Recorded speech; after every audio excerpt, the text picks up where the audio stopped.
On va donc se pencher sur la composition du Paris Saint-Germain. On va vous la présenter dans un petit instant parce que je fais plein de choses à la fois et je m'en souviens pas de tête. Il y en a plein. Donnarumma dans les buts.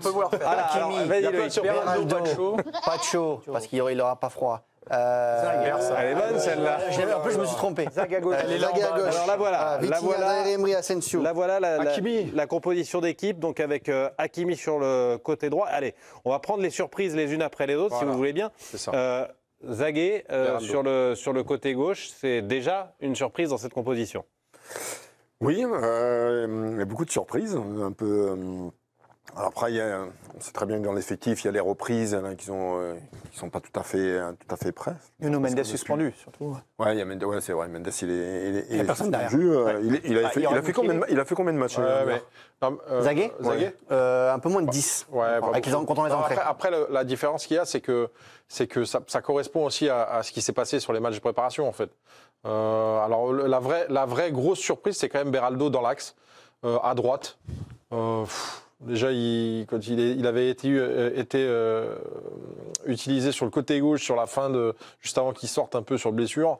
Là, il est dans l'axe avec Pacho qui n'a pas joué avec lui en fait. Donc là, c'est la vraie surprise, c'est ça.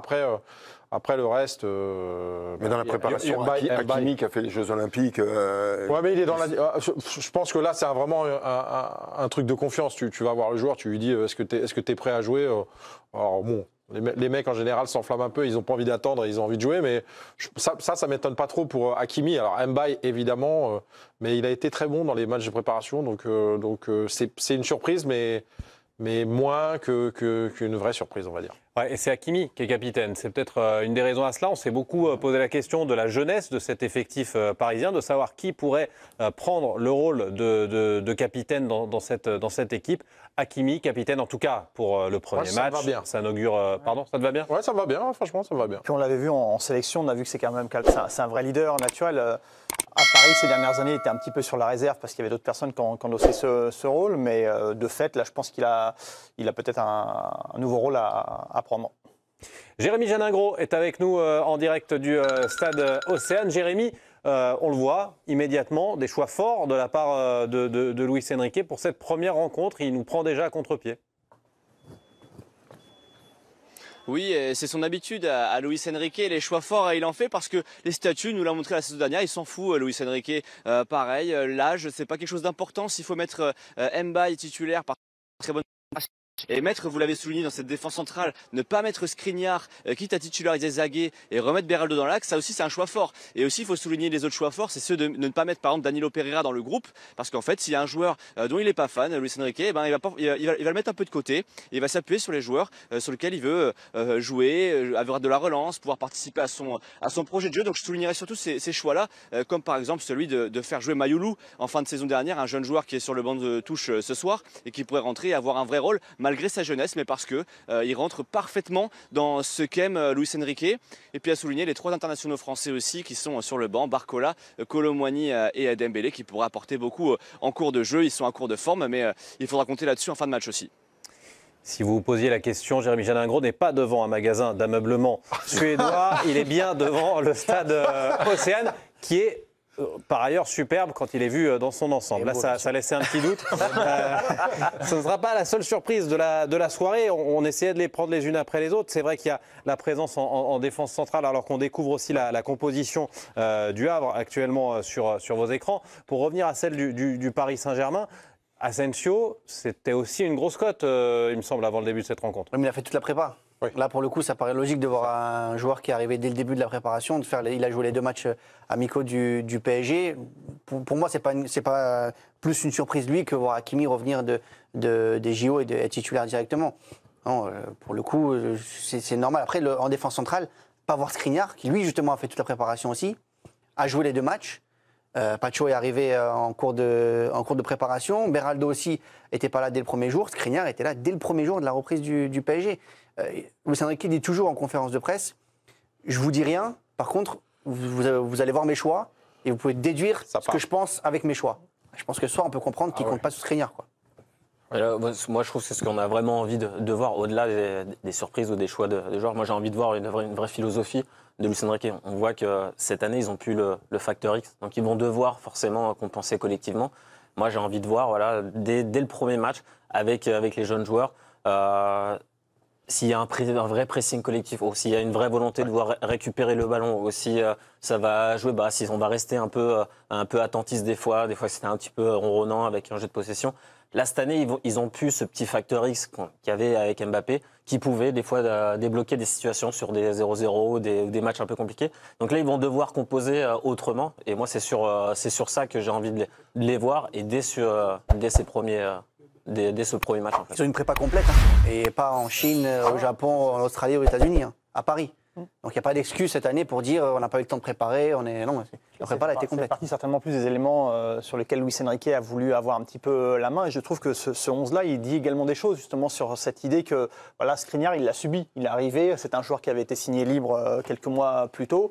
Il a fait avec. Là, j'ai l'impression que sur cette phase 2, il commence un petit peu. Beraldo, ça a été la même chose. C'est un joueur qui l'a validé. Dès qu'il est arrivé, il a sorti des cadres importants de l'équipe pour le mettre à sa place. On a l'impression vraiment qu'il est en mode c'est moi qui dirige, je choisis les joueurs. Et les joueurs, Mukiele, c'est pareil. C'est quand même un joueur sur lequel Paris avait beaucoup investi. Il n'a jamais voulu de ce joueur-là. Il y a beaucoup de joueurs comme ça. Danilo Pereira également. C'est beaucoup de joueurs comme ça qui commencent à être mis de côté. Et on voit que Luis Enrique. Ugarte qui est même Ugarte, même on voit qu'importe les lignes, il privilégie quand même les manières de ballon. Parce qu'il a ses profils et il veut pas. 60 millions d'euros quand même. On parle pas d'un joueur. Ugarte, ça fait un moment. 60 millions d'euros, il a plus fait jouer. Déjà, il a sorti. La déception, c'est Danilo aussi, même s'il ne l'a pas fait jouer beaucoup. Il l'a quand même toujours gardé un peu sous le coude.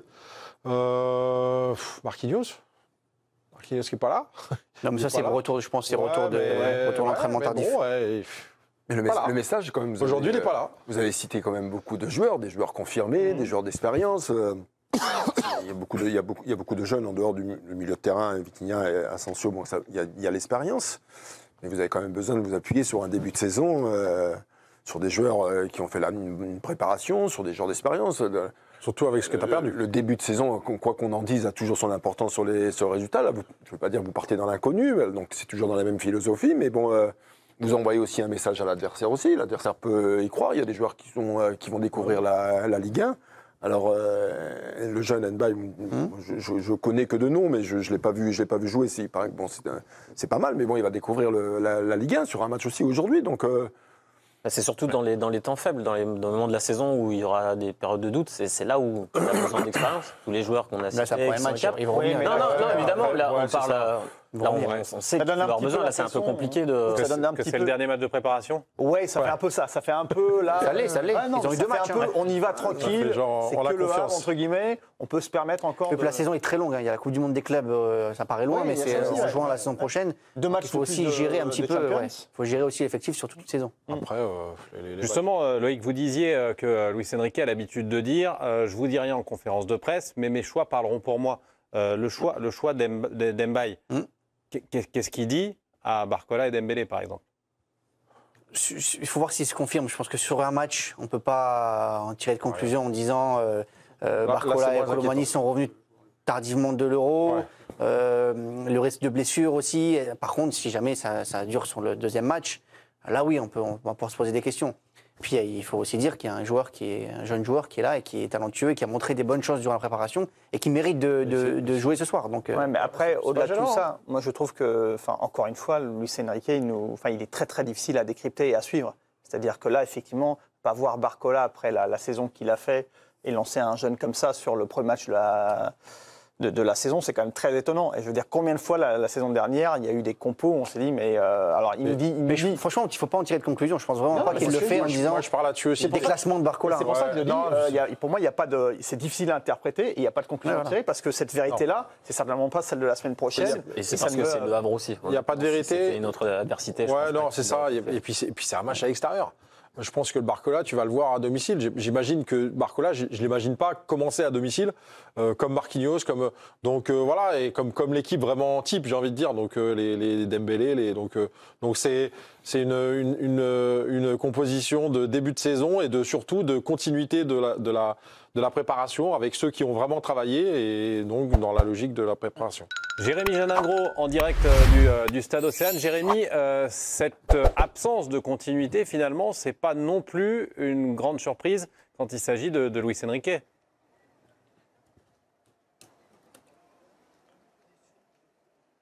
Oui, en fait, Luis Enrique, il est à la fois dur à décrypter, mais il a quand même des choses qu'il applique à chaque fois. Il nous a montré la saison dernière qu'il savait gérer les efforts, les temps de récupération de certains joueurs. Par exemple, Dembélé, on en parlait. C'est un joueur qu'il n'a pas hésité à mettre titulaire presque un match sur deux seulement en fin de saison dernière pour le garder pour les grands matchs. Parce qu'il estime qu'un joueur comme Dembélé, avec son poste, avec ses qualités, il a besoin de vivacité, de vitalité et d'avoir du gaz. Et pour ça, il faut le ménager. Peut-être que Barcola est rentré tardivement aussi de vacances et c'est pour ça qu'il gère ça comme ça. Et puis il n'est pas pressé, Luis Enrique, l'an dernier. Il avait commencé par 2 matchs nuls, ça avait été très poussif au début. Il avait mis du temps à appliquer ses préceptes de jeu. Je pense que sur ce début de saison, il tâtonne aussi.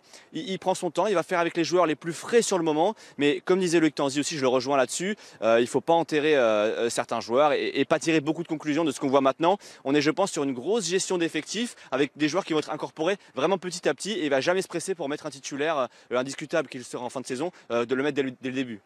Jérémy parlait de joueurs frais. Ce qui est sûr, c'est qu'Ibrahim Mbaye, c'est un joueur frais. On l'a dit, il a 16 ans. C'est son premier match en pro. Et en plus, il a déjà marqué l'histoire, même sans jouer. C'est le plus jeune titulaire de l'histoire du Paris Saint-Germain, quand même. Ça met un petit coup de pression. D'ores et déjà, effectivement, intéressant. Justement, sur cette notion de prendre son temps, on le disait en rigolant, est-ce que c'est pas un peu... est-ce qu'il n'est pas encore dans une logique de match de préparation, Luis Enrique? Quand on a un effectif aussi dominant, on peut décemment se dire qu'on intègre quelques matchs de Ligue 1 à la préparation de la saison de Ligue 1 à venir et surtout de la saison de Ligue des Champions.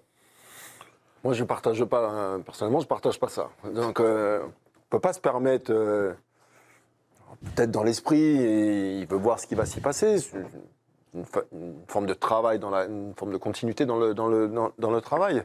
Mais vous restez dans la compète, là. La compète, ça demande des exigences, ça demande des résultats, ça demande de la performance. Dire de pouvoir penser qu'à un instant, je suis encore en train de réfléchir ou je veux voir certaines choses. Bon, moi, je pars du principe le résultat du premier match a toujours son importance aussi. Il est quand même dans la continuité de la préparation avec des joueurs avec qui il a le plus bossé sur un mois et demi. On est dans la continuité et que physiquement, c'est les joueurs qui sont les plus à même de préparation. Donc, Jean Hakimi qui a fait les Jeux Olympiques. Physiquement, il est bien pour l'instant. Il y a quelque chose, c'est qu'il a rappelé cette semaine encore en conférence de presse que dans son esprit, il n'y a pas de titulaire. La question a été posée à propos de Donnarumma. Donnarumma qui est bien titulaire pour le coup ce soir, c'était également des doutes qu'on avait.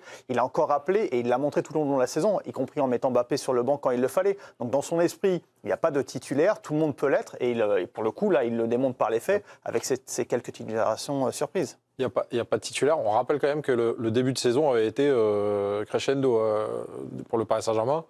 Donc il a peut-être pas l'air non plus d'être inquiet plus que ça. Et du coup, il prend son temps pour mettre ceux qui ont travaillé. Et on parle comme s'il n'était pas la meilleure équipe pour lui. Pour lui, il pense mettre la meilleure équipe possible. C'est logique, ouais. Il ne met pas des joueurs en disant s'il ne met pas Marquinhos et Skriniar parce qu'il pense, toi avoir raison, que ce soir, Pacho et Berardi feront mieux que Marquinhos et Skriniar. Mais attention, c'est la meilleure. Paris a quand même moins de marge que les années précédentes. Attention de ne pas non plus prendre trop de retard, de se mettre dans entre guillemets, une spirale un peu de doute, etc. Donc attention malgré tout, ne pas se dire que ça va aller. Vous les pensez plus prenables cette saison, le Paris Saint-Germain? En tout cas, à l'instant T, sur le papier, je pense que pour les adversaires, quand on voit, on se dit, c'est cette année ou jamais, entre guillemets. Il y a des joueurs, c'est des très jeunes joueurs. Il y a d'autres équipes qui ont beaucoup plus d'expérience avec des briscards. Quand tu vois le papier, tu dis, attends, je vais les bouger. Ils ont moins de joueurs pouvant faire la différence techniquement et même ça reste au-dessus de n'importe quelle équipe de Ligue 1. Même ce soir. Évidemment, mais là, on parle par rapport à ce qu'il y avait avant. Après, c'est le comparatif. Tu es obligé de te dire d'avoir un peu plus d'espoir quand tu abordes le PSG que les années précédentes, d'avoir d'autres ambitions dans le jeu, ne pas être plus trop bas, de dire attends là ça peut être prenable sur certains postes, etc. Quand tu regardes la ligne défensive, ne dis pas que ça te fait peur en étant attaquant adverse, etc. Tu peux te dire ok, tu as peut-être plus de moyens qu'avant. Donc c'est toujours un rapport de force. Quand tu en as un petit peu moins de ton côté, ça en donne un peu plus à l'adversaire. Donc pour moi c'est plus de ce côté-là.